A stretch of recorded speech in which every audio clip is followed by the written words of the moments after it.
Hey, everybody. We are live today. I'm sorry for there was a little bit of a delay. We had a weird technical glitch. I got locked out of my account, but I'm in and we're happening. So, we're going to be talking today about how you find your own style. And I'm going to have a special guest, Amanda, a compass artist from the band Kiss Flame. And we're going to be talking about what makes you you. Hey, Ricky. We are going to be talking about what makes you you. How do you in this world? How do you find who you are in this world? How do you find your style? And that's what we're going to be talking about. So Amanda's going to be joining me soon. Amanda from Kiss Flame, and please ask questions on on TikTok, on YouTube. Everybody, please throw your questions in here. I would love to get personal with you, get direct with you, be able to answer your questions. And I'm going to tell you stories, both personal and with coaching, of like, how do you know your style? How do you know who you are? How do you know what you're about? All the good things. And that really is starting with like, who are you? It really does start. Amanda, I'm gonna bring you in a minute. Go ahead and you can hit the add your key to it. Let me make sure I got if I have anything I need you to do. Okay, cool. Um, I want to tell you one story of working with an artist just this week. We're really working on that emotional connection. We're working on getting them connected to the song emotionally, not just, oh, I'm a solid singer and I can perform and I can rock out, but turning on the emotions. And what was so exciting was that this young artist said to me, and this young artist is joining us, is watching. Hello, I won't say who you are unless you want to share that it's you. Um, but was saying that the more they've gotten in touch with their own emotions and their connection to the song, the more they've gotten in touch with themselves and life. Like, no, now that they're feeling what they're feeling, they're like, oh, I don't really like this thing I do, or that person doesn't make me feel good, or the bigger picture of life is so much more identifiable because you're tuned into you. You're like, oh, yeah, we want to move towards the things that make us feel good. We want to curate our life with more things that make us feel good and eliminate the things that don't. And sometimes you can't. You're like, oh, I got to clean my bathroom or I got to do my taxes. So can you find a way to do those things, doing things you like? Like, I'm going to put on music. It always makes it more fun. I'm going to, but my point being that the more in touch you are with who you are, listening to that inner voice, the one that says, I feel good here. I feel happy there. I feel uncomfortable here. And you check yourself. You're always checking like, okay, what's me, but what's the bigger picture? The more in tune with your style is. So I'll give you one fun story. When I was a kid, I went out. I loved the combination of hot pink and red. Oh, did I love that color combination? Now, mind you, when I was 8 years old, hot pink and red was not a thing. And in fact, I was walking down the street wearing my favorite, oh no, Mr. Bill, Saturday Night Live t shirt, and my favorite hot pink polo slacks. And I say slacks because they didn't have buttons and snaps. They had a latch, and like there's that little metal latch, like it's a little more polished, a little fancier pant. I was 8 in my fancier pant. So I'm wearing my slacks, my t-shirt, and walking down the street in Westwood in Los Angeles, going to see a movie, and an adult walks by and says, "Who dressed her this morning?" And I was like, "What? This is my favorite. I'm in hot pink and red." And first of all, what a rude adult to do that. But secondly, I knew like I like this color combo. Well, let me tell you what vindication is. As an adult, well, somewhat of an adult, I was like 23, and somehow I'm at a Fendi fashion show. Ask me how I'm at a Fendi fashion show. I don't know.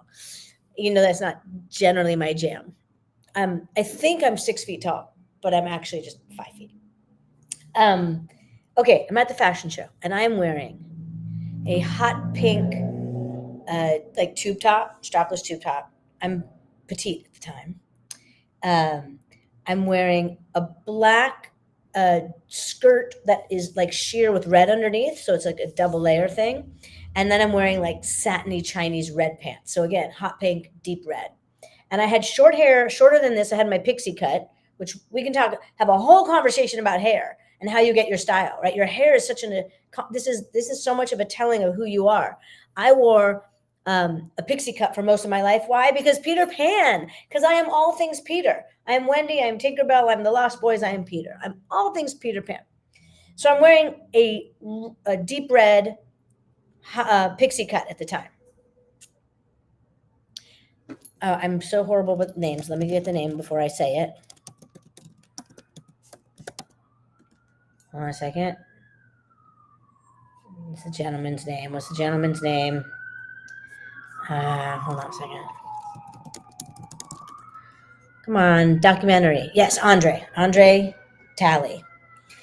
Andre Talley sees me as I'm walking into the fashion show, looks me up and down, and gives me a big smile. I don't think he gave me no, yes, he did give me a thumbs up, and he gave this huge smile.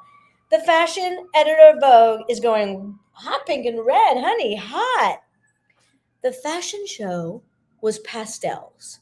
Everything was like a soft watercolor, hardly a color pastel. You know what it was 2 weeks later? Vogue put out the colors of the season, hot pink and red.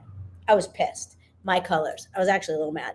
And I actually saw the outfit I was wearing not long after by a major designer on the wall. Like I saw something just like it. Um, oh, that reminds me of another story I'll tell you about style. Someone else who took an outfit I was wearing, Madonna. I was mad about that too. And I remember my sister-in-law, who I love and adore, wearing a hot pink and red and with a basic white background striped uh, uh, bikini that summer. And I was just hot pink and red, hot pink and red, hot pink and red. I'm like, those have been my colors since I'm a kid. When you know what's you, you do it.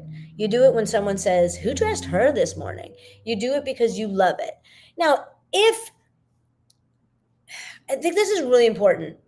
Like a thing I love about artists, dancers, New Yorkers is you just let the weird show on the outside, right? Like how many times have I been told by people something I'm wearing, like, oh, Wendy, only you could pull that off.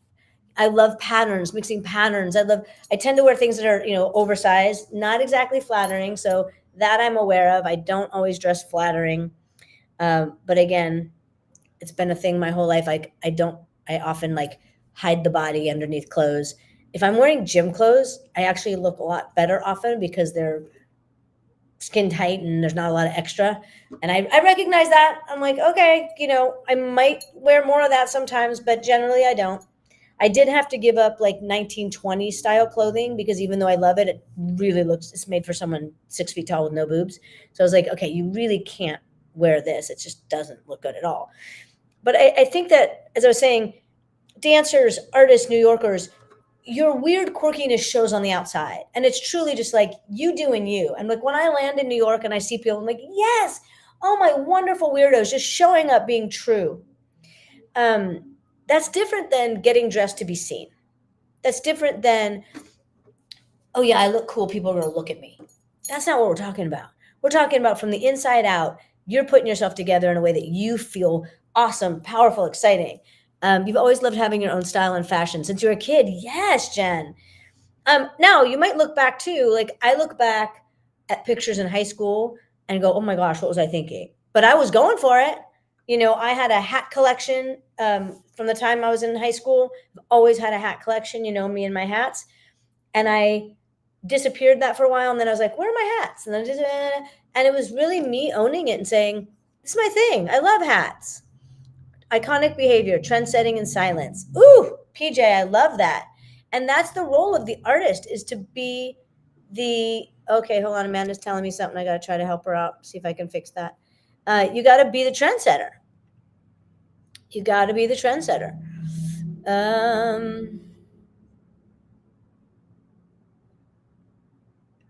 Yeah, let's see if this is going to help. I'm gonna bring Amanda in. We're gonna chat. We're gonna talk about her finding her style and being encompassed, and we'll tell more stories. There might be a little technical thing for her to do. If you're watching me on TikTok, you can join me on YouTube or Instagram, and particularly Instagram. Our guest Amanda is going to stream on her channel as well. That's what we're going to go for. Let's find out if you can add yours. Can you add yours now that you are actually a guest, Amanda? It doesn't give me that same option that it was before when we were testing it. When we were testing it, which Yeah. probably had to do with me needing to set something else up previously. And I actually got locked out of the account for a minute.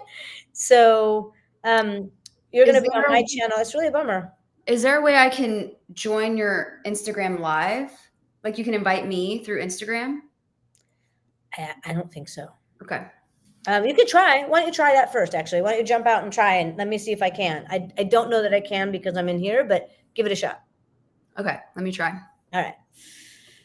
Polka dots and stripes. Yes to all the things. Jen, that's great. I love that. Yeah, I mean, but it's finding these things out as well. Like, how did I find out that I like patterns? Like for me, I love it's girl. Hello. Oh my gosh, how lovely to see you. Yay, so nice to see you. Um, how did I know that I like mixed patterns and monochromatic? Well, I noticed, yeah, Amanda, I can see that you, sorry, we're doing technical stuff here. I can see that you joined, but through this system, I can't add you. So I would recommend instead just coming back into the live stream. Cool.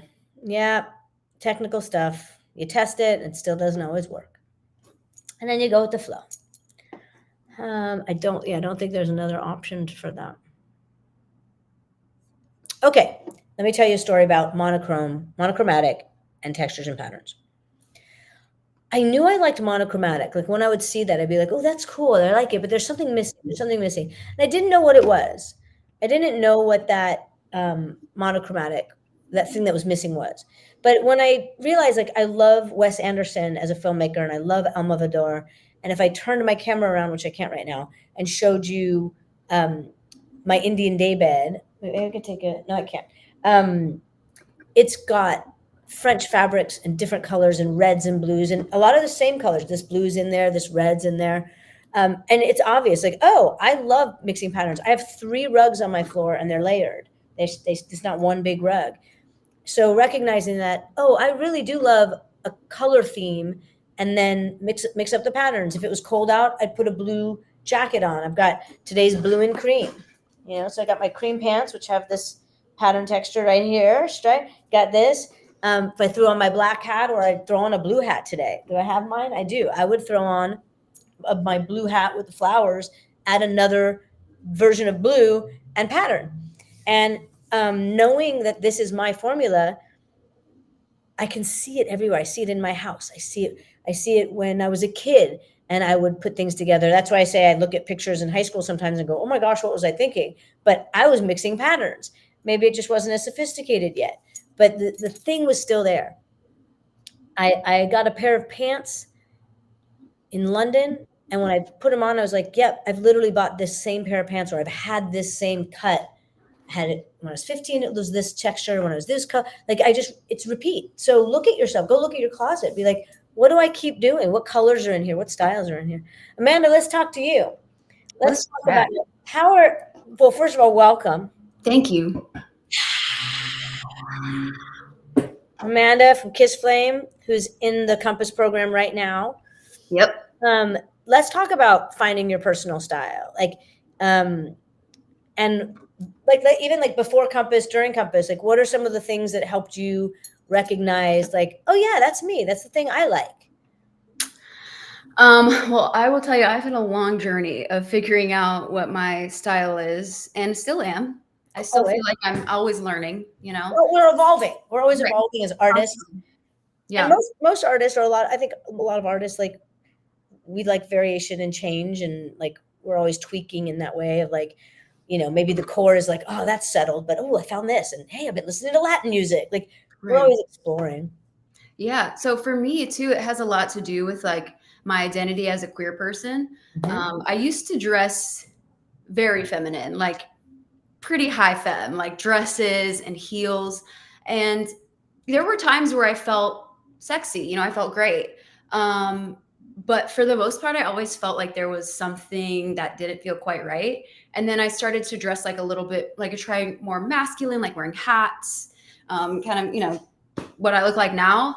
And it was just different. Like it just felt like more me. Yeah. Now before, like that was more recent, but before that, you know, I didn't really know much about style. I had probably every Neff beanie color that was available, every single one. And I'd wear the Target shirts, like the band tees from Target and whatnot. And then I started dating a girl, and the girlfriend effect happened. And she Ah, was, the girlfriend effect. That's awesome. yeah, yeah. So the girlfriend effect is a thing. It's happened to me twice. So it just keeps getting better. Um, but yeah, so I still went with the hat thing, and I don't really dress femme at all anymore. It's just not. It's just not your thing. And I No. think, again, I think that that can ebb and flow as people, like, I haven't worn heels in years, and part of that is, okay, I injured my ankle, but then it was also same. Like the last time if I showed you a picture of me, the last time I wore a dress and heels, it's like, oh, wow, that's Wendy. I'm like, yeah, but that was me for like a minute. Right. And then I went, even now, like, there are these, I'm going to use, they're like ethnic dresses that are long and flowy and comfortable. And some of the tops too, like I used to wear them all the time, but now I put them on and I'm like, that is so wrong. It feels Yeah. wrong It on just me. Like, feels wrong. I look like I'm in drag. Right. And that might be, again, we are fluid beings and people, and we change, and I tend to be more masculine now than I was, but I was when I was 13, 8th grade, I went to school in ties. I dressed like a boy. I looked like a boy. I walked down the street with my friend Kevin, and people would be like, hello, son. Hello, boys. I look like a boy. It wasn't, this isn't new, right? And it's all fun. Like, I wouldn't say no, that's not true. I was going to say none of it's inauthentic, but some of it is influence. Like you said, the girlfriend effect, or, I remember when I moved to Nashville, and this has to do with being queer as well, is when I moved to Nashville, I found my style shifted a little bit. And it was when I came out of it that I recognized, oh, my style shifted a little bit for a sense of safety. I definitely don't look like the feminine women there, and so Mhm. I look a little bit more. I still look like, I'm from New York, LA, like I still look different. I didn't look like a Nashvilleian, or like a local person, but I definitely looked more like the guys, and Mhm. went to the barber, and I was like, I think that was a matter of like my unconscious going, if I look a little more like this group, I'll be safe. I'll fit in. I won't be somewhere in the middle in no man's land. Yeah. And Yeah. I felt a little sad about that. Like when I left, I was like, oh, that's a little bummer that I felt that way. Yeah, I can relate to that feeling. We were talking last night. I grew up pretty religious. So in a lot of ways I feel like I'm a late bloomer with even finding even my Totally. personal style, cuz Totally. I we think that's super common. That's common for, as you're saying, someone who's religious. It's common for a queer person. Mhm. I didn't have an adolescence till my 20s. Right. I felt the same way. Yeah. Well, part of that was because I wasn't dating the right gender until my 20s. Right. So for a lot of us, that is the It case. kind of Maybe felt like the first time we were actually allowed to get to know who we are. that's right. That's right.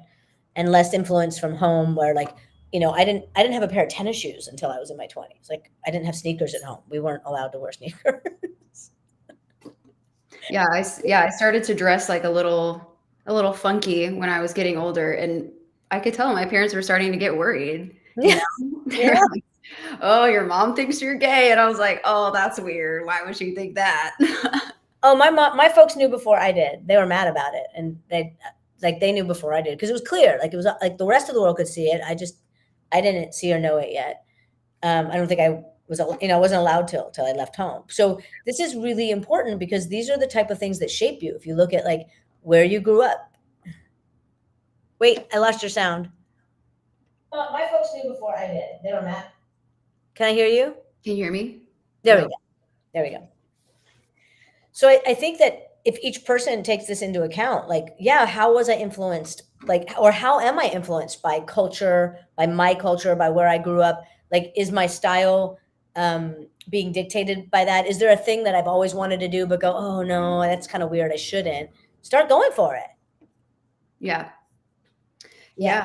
And with Compass, it's been kind of cool, to, like, kind of add more of these little things that maybe I wasn't able to see before, like making our boards, and I put like that jewelry stuff, kind of like adding more stuff like warrior vibes, and So it's been cool to like, we did something a little different for our show last night where, I tried some different makeup looks and Mm. things like that. It's kind of just, playing around and figuring out what is your thing, I guess.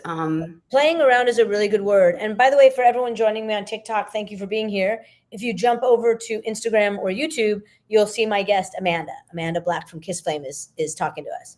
So if you see me sitting in silence, I'm listening to her. Come join us on Instagram or YouTube. Um, so playing around is a big part of it, especially when you're exploring. I want to explain a little further. You were talking about the boards with Compass. So you've been exploring like what is the look of this band? What is the look of me? What are images that are resonating with you as to what Kiss Flame is? Right. And then we looked at that board together, and in that process, like I started seeing things. Well, I see this warrior energy, and as you said, there was like some metallic stuff. So Mhm. when you start to look at aspects and elements, like I can say two things, like the bandana, like I'm playing with my bandana, right? I'm like, I always have a scarf on. I have a stack of scarves that I love. But I live in LA now, so wearing a scarf is not very often because it's not that cold. So I've switched more into like bandanas because I love having that little detail. I love this color, playing with it. Like I have a scarf collection because I like scarves and I'm a singer and I like to keep this warm. And then it turned into a little bit of a bandana one, right? How'd that come about? Well, it started because I'm a singer and like keeping myself like here. As you explore things, we want to question some of those details, like we said, culture, what's been like put on me, and then explore. Well, what am I like? What draws me in? What do I like? And what feels like this feels like me? How do I feel when I'm in this? Right. And when you start to have the elements, like I said, for me, it's patterns, textures, monochromatic.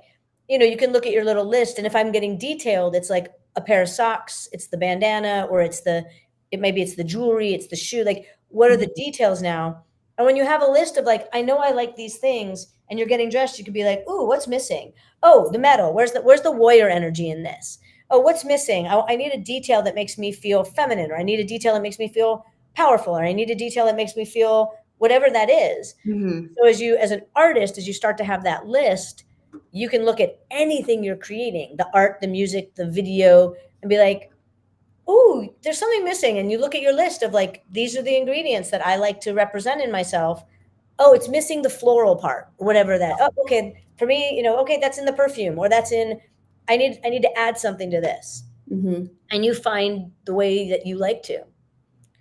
Yeah, and I feel Um, like we're with Compass, we've been able to kind of like be a little bit more intentional and yes. adding those little things Yeah. in, to the bigger picture. Being intentional is really important. Like especially, as an artist, I think a lot of second guessing can come from like, oh, I had an idea and I just did it, as opposed to, oh, I had an idea and I know why that I have that Right. idea and where it's coming from, and it really locks into my archetype. It locks into the message I'm trying to say. Yeah, it makes it feel more authentic to you too, which, in turn gives you the confidence to like show up in your body. If you have like, I mean, for me anyway, if I have like a meaning behind this, like, oh, I'm doing this because this represents, the metallic jewelry, this represents my warrior spirit, or, the warrior spirit of Kiss Flame, or, this two-tone shirt represents my love for duality, like, Hmm. you know. Okay, wait, look at that. Your love for duality.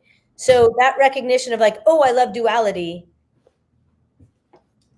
Oh, wait, your sound went away again. Uh-oh. Hello. Yep. Why does it keep disappearing? Can you hear me? Yes. Okay. So we were talking about your love for duality. Right. Yeah, I've been learning about, can you hear me still? Okay, cool. Yeah, I've been learning a lot about that. It's actually something I discovered. That was already happening, but I discovered it through Compass. Um, that, our band name alone, we start with that, Kiss Flame. Kiss and Flame. Kiss Flame is actually a flower. And I love that because it's actually a flower, but it sounds like a punk rock band, Um, and Kiss, a soft, loving thing, and then Flame, fire. So duality there. The fact that there's two of us, Eris and myself, too. Um, So yeah, that's what I meant by being intentional. It's like, oh, now that I know that, I can, incorporate elements, whether it's in my style or a life set, of duality. And yeah, it's been really cool to learn to realize that. Totally. Like as soon as you say that, I'm thinking, oh, I want to see, I could see you wearing clothes that both have, like, let's say it's black and white. If you both have black and white, but the patterns are switched, or um, a video that like kind of has two color blocks and they're split, the Right. split screen. Like there's so many ways to bring that concept of duality to life. Yeah, and we talked on our last session about like the colors too. I Colors. was always like, oh, it's kiss flame. That means red and orange and yellow, the flame. And then I was looking at all these color palettes, and these ones with blue kept jumping out at me. And I was like, no, this makes sense, because first of all, it's jumping out at me. That means something. That's right. Um, Oh, pause right there before you go further. If it's jumping out at you, it means something, right? If it's like, oh, I'm so attracted to this, I'm attracted to this, this is really calling me. That's mhm. that's all you got to listen to. Yeah.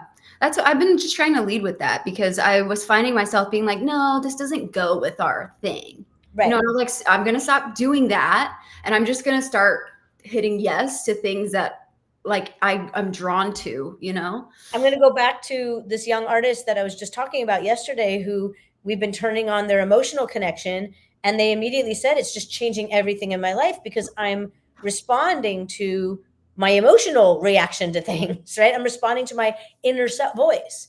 And instead of like the idea, like, oh, wait, but because our ideas, they're not wrong, but they are in our head. And Yeah. the full body visceral reaction is the real thing. Right. In fact, literally, my wife, I was really like, I knew I liked her, I knew I loved her. Like had like there was a clear thing right from the beginning. But I had an idea that she couldn't be my wife because we met on an app, and I've never dated off an app. And I was like, that can't be my wife. I mean, literally, she was my first date off an app.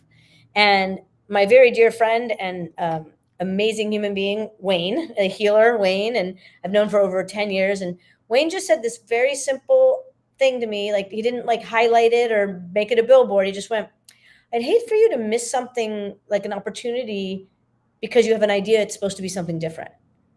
And I heard that, and it kept like going, oh yeah, I just can't see her because I have this idea it's supposed to be different. Oh, but my idea could be totally wrong. I'm Right. sure a lot of my ideas are wrong. So That could have been a learned, yes, subconsciously learned thing, that let you me had just no go with the control over. feeling I'm having, which is Yeah. like, oh my gosh, I feel so like literally like my heart is warm and smiling when I say her name. Let's go forward here. Let's consider this. The So green flag. green flag. Yeah, keep coming back. Yes, old War Morrow, Wayne.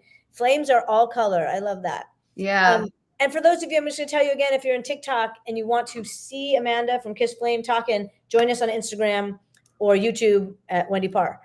Or you can listen to us here, but she's in the other one.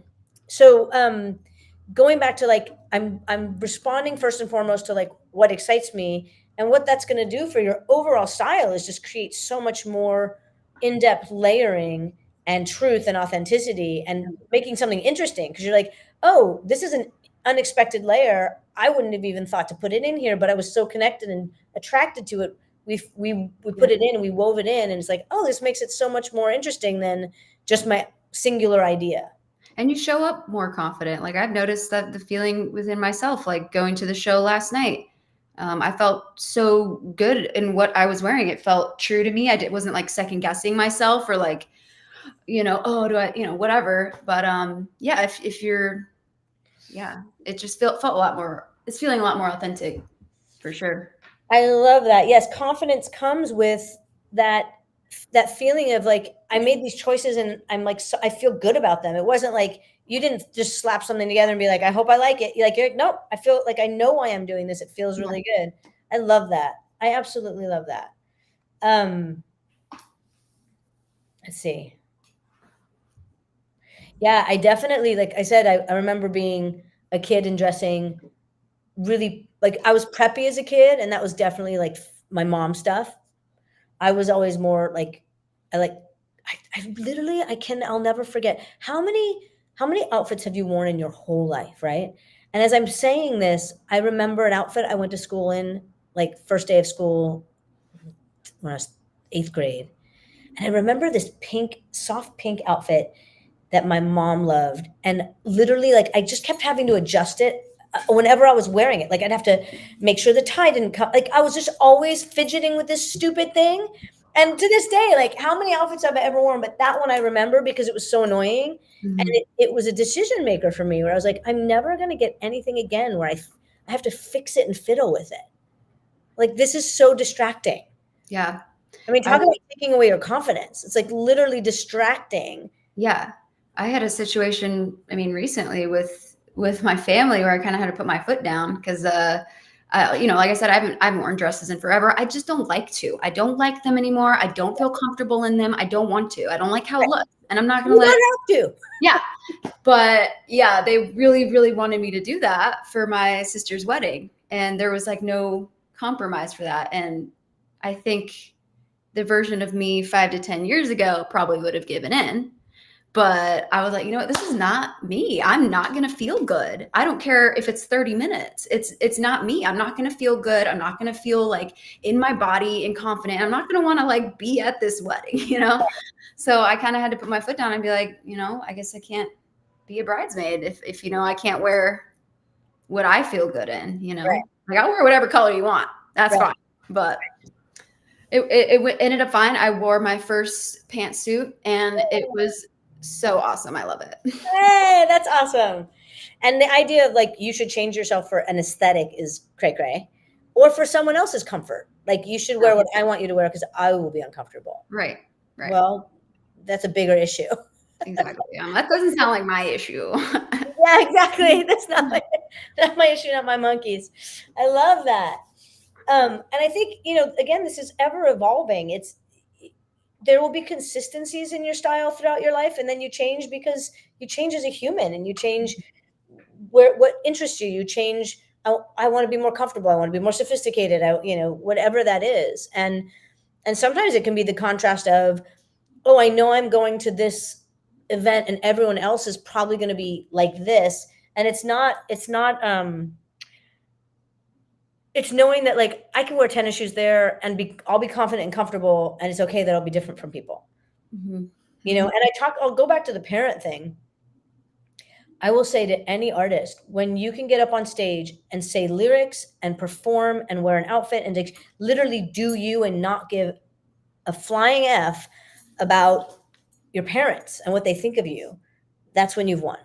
Like you have to get there. You have to get to the place where you're like, I don't care what my parents think of me. I need to say this song. This is how I show up on stage. We have to break that. And cultural, but parents, like you gotta, doesn't matter. This is me. Yep. So I'm not there yet. I'll be honest. I'm working on it. Yeah, we get there. I would say it's a goal to get there, but it's not a goal as in, oh, I need to be able to do this. It's just that the more you trust you, the more confident you feel in you, the more you do you, what other people think just melts more and more. Yeah. And some of that is age too. Right. I mean, and again, some young 7-year-old or 10-year-old or 12-year-old or 17-year-old feels that way right now. And I'll say good for them. Right. And because I'm not saying this from a rebellious point of view. I'm saying it actually from an authentic, rooted in yourself point of view. Yeah. You're not doing it to rebel or fight. No, this is me. I take it or leave it. This is me. Actually, like take it because that's what you're going to get. I can't be something else. And so a lot of it, like I said, we learn through what we don't like. That's part of the process. Mm-hmm. I just want to help people not spend years figuring out who you are because you for 2 years you figured out what you're not, and then it takes another 2 years to start to figure out who you are. Yeah. But just again, as an example, when I was a kid, I had a lot of pillows on my bed. There was like the European sham and the standard. I had like 8 pillows on my bed or 6 pillows, and then decorative pillows. And every night it meant taking them all off and then putting them back on to make the bed in the morning. And I hated it. I was like, I don't need all these pillows. What's with this? This is like extra work I don't want. So for me, my first apartment, I got a really modern bed with 2 pillows, just my sleeping pillows. That's all I needed. It's all I wanted. And I was like, I love this. I like the way it looks. I like how clean it is. I like how simple it is. I crawl into bed. I'm golden. And that's part of the, right. okay, no, I don't like that. I'm going to do the thing I like now. And Yeah. when we have that independence, like do it, Hmm. and play.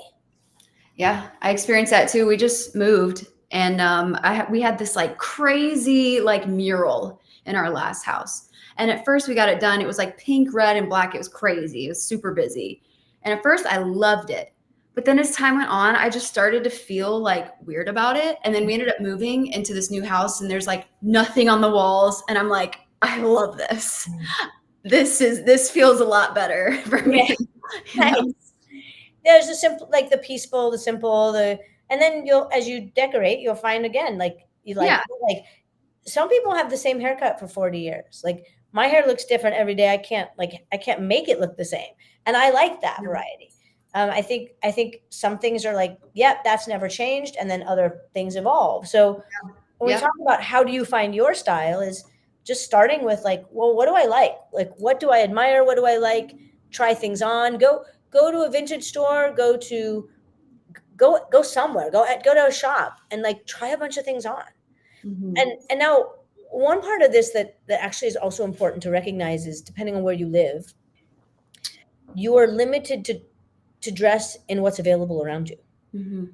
So if everyone in your town has the same style, it's because you're all shopping in the same places. Mhm. So can you go to a vintage store? Can you borrow your grandfather's sweater? Can you um, find something online? Can you start to play so that you are going outside your circle? Yeah. I kind of just like would start if I saw an outfit like I saw an outfit Nick Jonas was wearing one time, and I was like, that looks sick. I'm pretty sure I have that exact outfit. Tried it Yes. on, you know? Yes. Sometimes it's just like noticing things that you do like and Making note of it. give it a shot. Yeah. Yeah. And that's it's taking the time to play. Something I did a few times when I would go to the store. I would find the gay man, especially if I wanted to change or play with style. I'd find if there's a gay salesman, I'd be like, "What do you think of this on me?" And his response was honest. It was either like, "No, girl," like, "No," No. like really, like because in my experience, and this is obviously a big broad brushstroke, like I think that gay men like women to look good.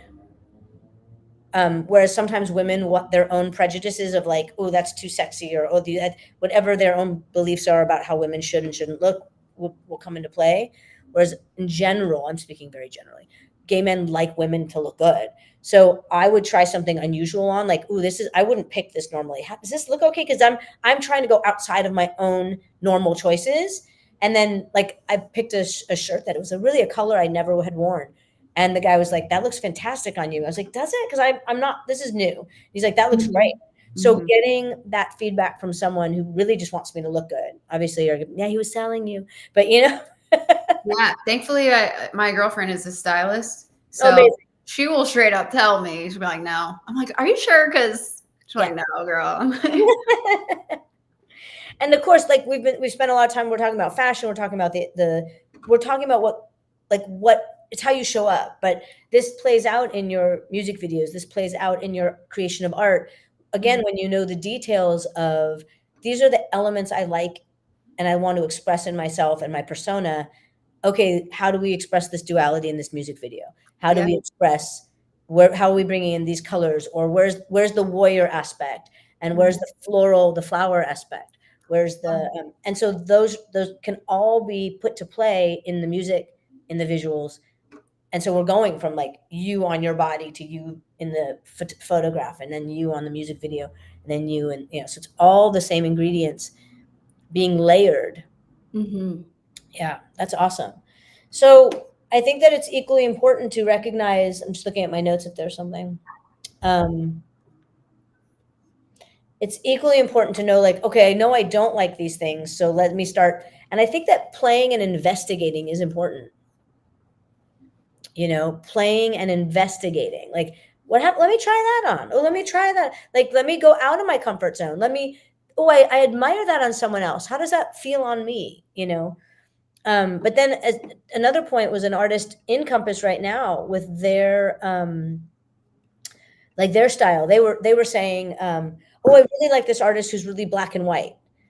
And Mm. then I asked him, "Are you black and white? Like, do you dress black and white and gray? Is your house black and white and gray?" And he was like, "No, I'm actually really pretty colorful." Mhm. So recognizing like, oh, I really admire that. Maybe you make a video with some black and white, but it's not your overall look, even though you admire it in someone else. It's not where you go at all. Mhm. And then when we dove into his theme, the colors actually of blue and green emerged. It was part of like his strong theme. But so again, you got to explore like, oh, I like black and white, but is that my go-to? Is that what makes Right. me feel good?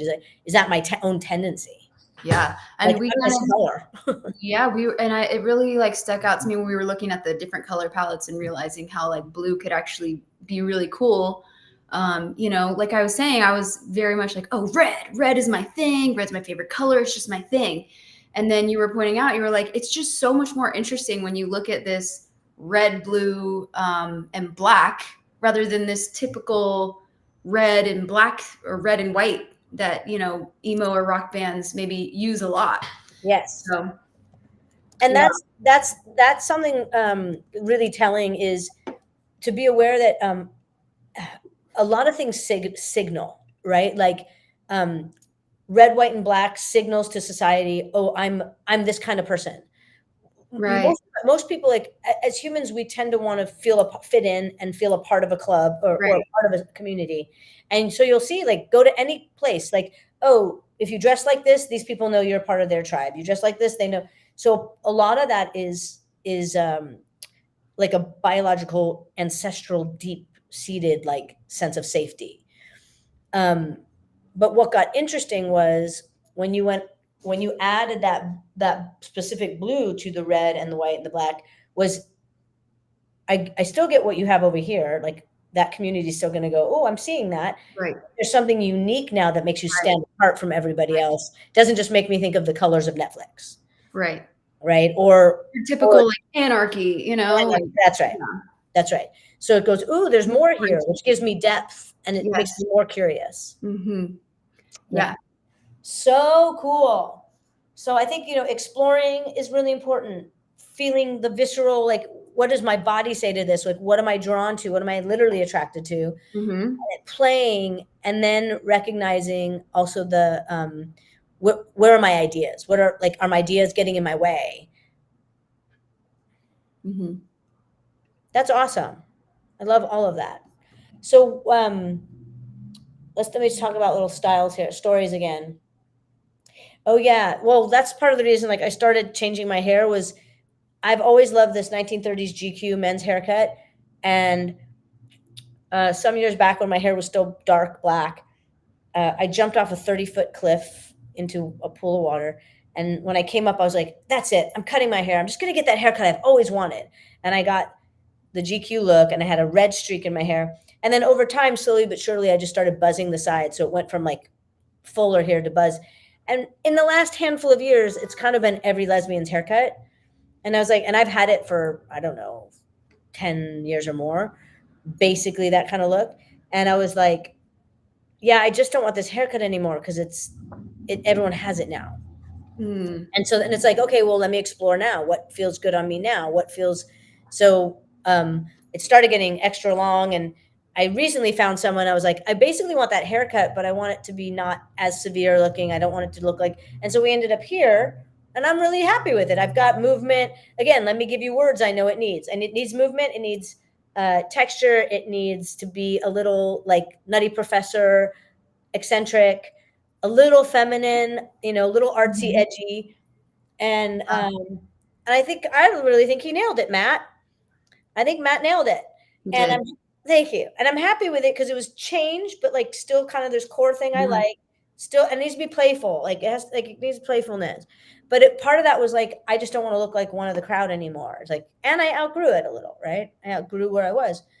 So knowing like, oh, this is the core that I like. Right. I also think it's so important, like like with Matt, I showed him a handful of pictures. These are my favorite haircuts. I want this realm. Let me tell you, like, I know that texture is important. Those are my patterns, texture. But I also want room for him to play. Like I gave him room to be like, okay, do what you think is going to be great now.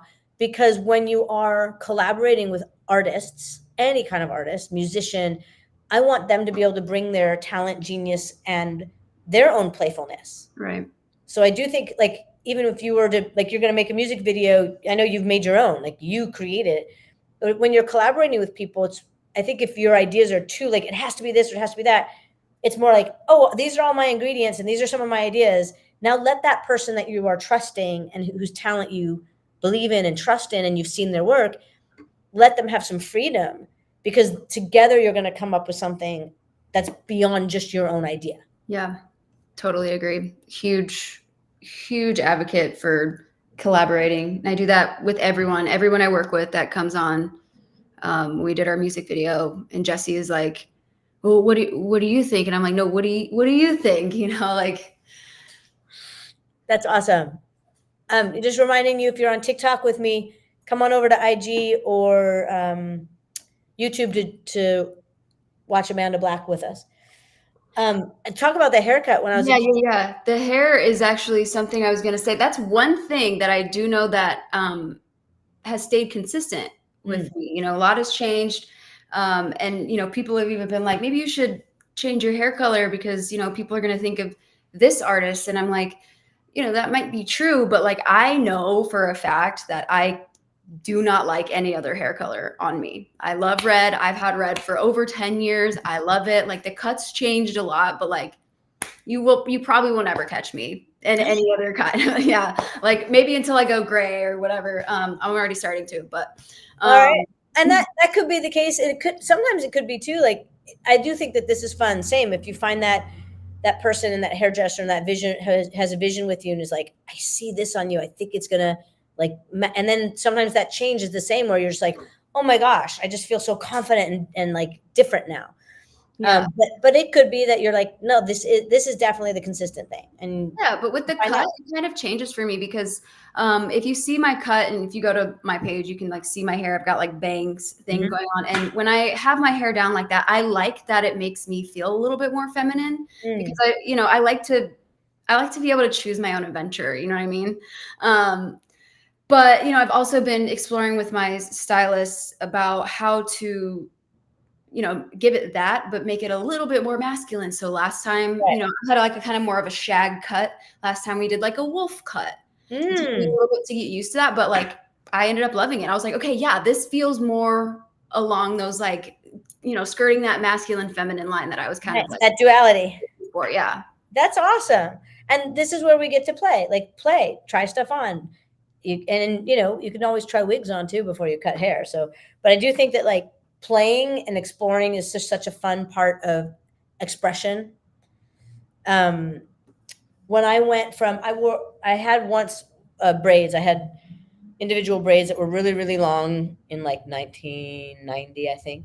And then I had them short individual braids, and my hair was like very ginger then. It was red.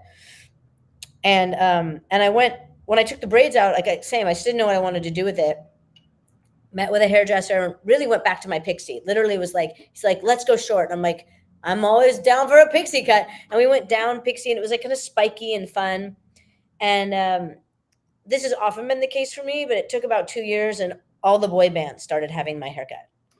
Like all the boy bands started having this kind of spiky short hair. And that's when I did the hot pink and red at that Fendi fashion show. And then after that, I was like, I have to change my hair now because everybody has my haircut again. And then the 1930s thing, like, again, it's not new. It's like a 1930s GQ Cotton Club haircut. Richard Gere in the movie Cotton Club. I remember seeing that and going, oh my God, I love that hair. Took me like a dozen years to wear it. And if I shared with you, which I've shared with you, like my childhood heroes and artists that and some of the characters I loved as a kid, Peter Pan is the pixie cut, but Superman, the Fonz, Danny from Greece, is there another one in there? They all have that kind of, you know, tight on the sides, curly, wavy on top. Like literally, I've loved this haircut since I was a little kid, 5 years old, 8 years old. Took me a minute to like wear it myself. Yeah. You know, post the Dorothy Hamill. So I think that it's reminding me of one of the mentor conversations, actually, the guy who did G-Eazy's branding, or he says that he kind of helped G-Eazy find that kind of greaser with with the leather jacket kind of look. And that stuck out for me too. Cause I was like, yeah, that's a thing. That's his thing. You see that and Yes. Cool. It reminded me of that style you were talking about that you liked. Yeah, it was just like the hair was so clear. It's funny we talk about hair, but I do think that like this is your face, your head, like this is what you present in the world, what people look at all day long. And it's so important that you feel really good about this. Like you're like, if you have a bad haircut, you're like, no, don't look at me. This, like literally, this isn't me. And as an artist, that's like everything. This is me. This is me. This is me. So learning you is the key to expressing this is me in many layered ways. Yeah. Just Violet says that you're trans and came out at 20, so it's only been a few years of like actually discovering your style. That's gorgeous. Keep having fun. Keep playing, and you do that. That just doesn't end. I just don't.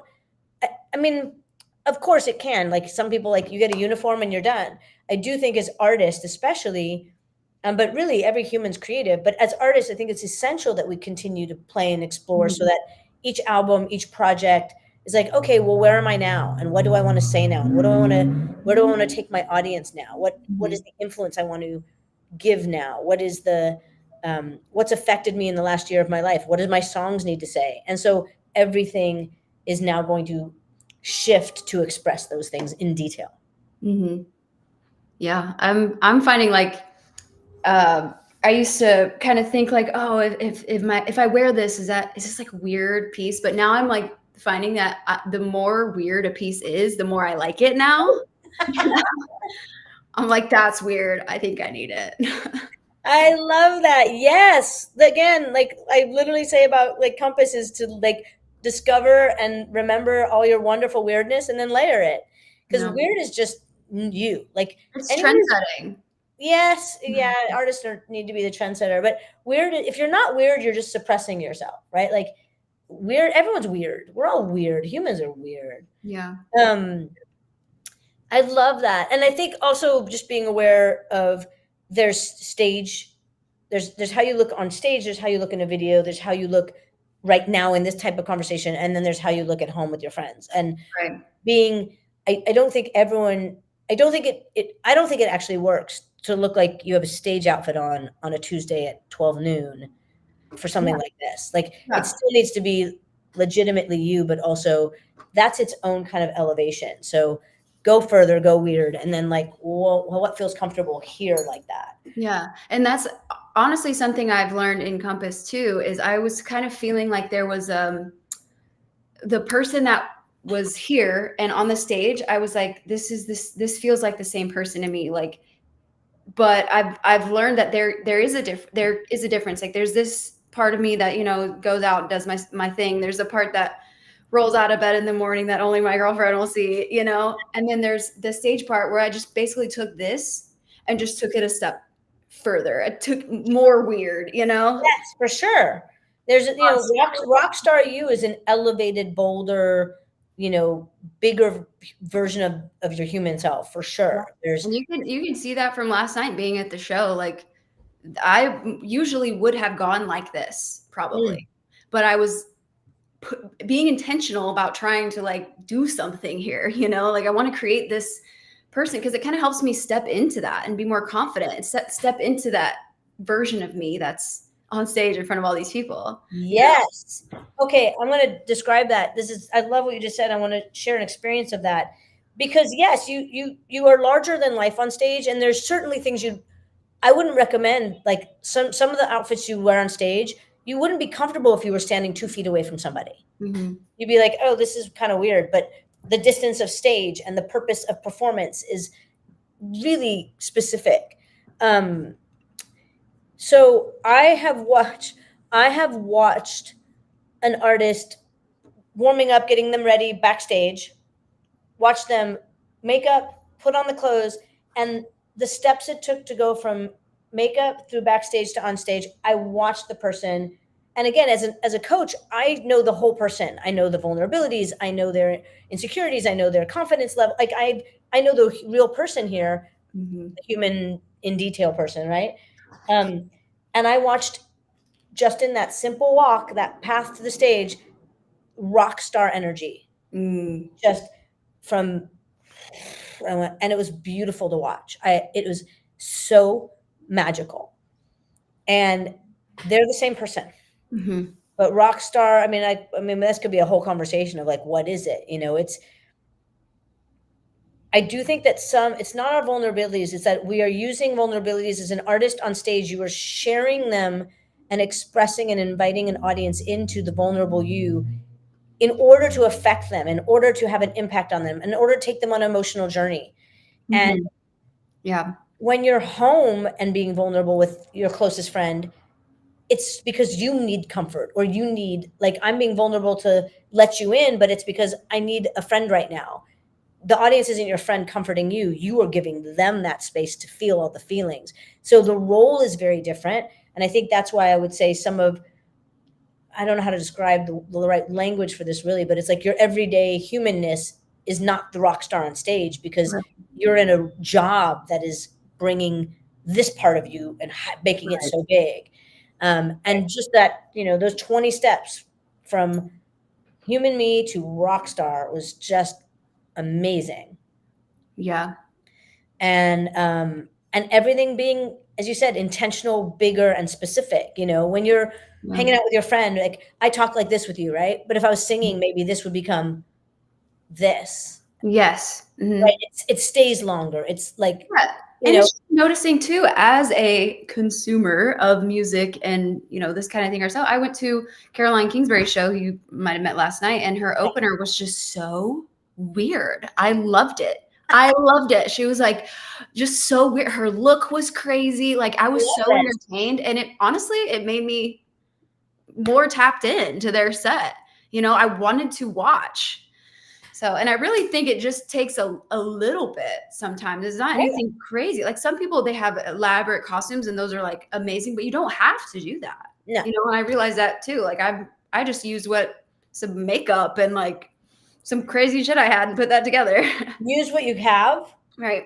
and the internal awareness of your power and who you are and your intention and what you're sharing. You could be in a t-shirt and jeans and still give all that duality and weirdness and all your wonderful self. And yes, Mhm. the weirdness, the you that is you. Thank you, Mara. The you that is you. Okay, what do I want to say? Oh, the weirdness, the you that is you. As you said, you were so drawn to this artist. It is what makes us curious and makes us Mhm. intrigued. Goes, I Mhm. want to know more about this, and why are they that way? And I want to go listen to another song. Yeah, it makes you more interested in like what's the story here? What's What going is the on here? story here? You Yes. know? Yes. So you sharing yourself in your visual, in your specificity, gets us to know your story and makes us curious about your story. I Right. love that. Yeah. Well, thanks for sharing, and thanks for coming on today and talking about just your art and creativity and what makes us us and how you Yeah. explore your style. And I'm thrilled. I'm thrilled that you're in Encompass and finding these details for yourself to like layer your wonderful weirdness. Me too. I always love our conversations, Wendy. They're always great. Oh, amazing. Um, you had a song released last night. I shared it in my stories. Go check out Kiss Flame's new song. I want to say Zombie, but is it Hollywood Zombie? Hollywood Zombie. Hollywood Yes. Zombie. Yes, it's so Mhm. good. Talk Thank about you. like vulnerability, next level vulnerability. I love Yep. it. Yep. Go check out Hollywood Zombie, Kiss Flame. Next Friday, I will not be here for the live because I'll be in London at the premiere of Little Piece of You, which is a atypical musical with pop rock songs. And I wrote a handful of songs in the show. And I'm coaching Kirsty, who's the lead, making her debut. And so I will be in London for the premiere of a show I'm super excited about. And we'll be back in 2 weeks for the Friday lives. I did want to address a question I saw. If I can address that real quick. Where's the comment? Someone asked about singing, that you get really emotional and your throat closes up. I'm going to do some vocal technique stuff in the next couple weeks, so join us in the lives. That's really the key, is learning vocal technique tools to help you not get tight. And the key that I would just leave you with and go encourage you to go practice is, when you're singing, enjoy letting the emotions out. So it's Mhm. not, I'm sad, or I'm angry, which we can clench up, is, yay, I get to let this out. Oh, yay, I get to let out my anger. Oh, yay, so we enjoy the passing through of the emotion Mhm. instead of being overwhelmed by or trying actually to stop it. All right. Amanda, thanks for joining us. Thank you, Wendy. Feel free to DM me, ask me questions, and let me know some topics you'd like us to talk about. You'd like me to talk about here. Wonderful. All right. See you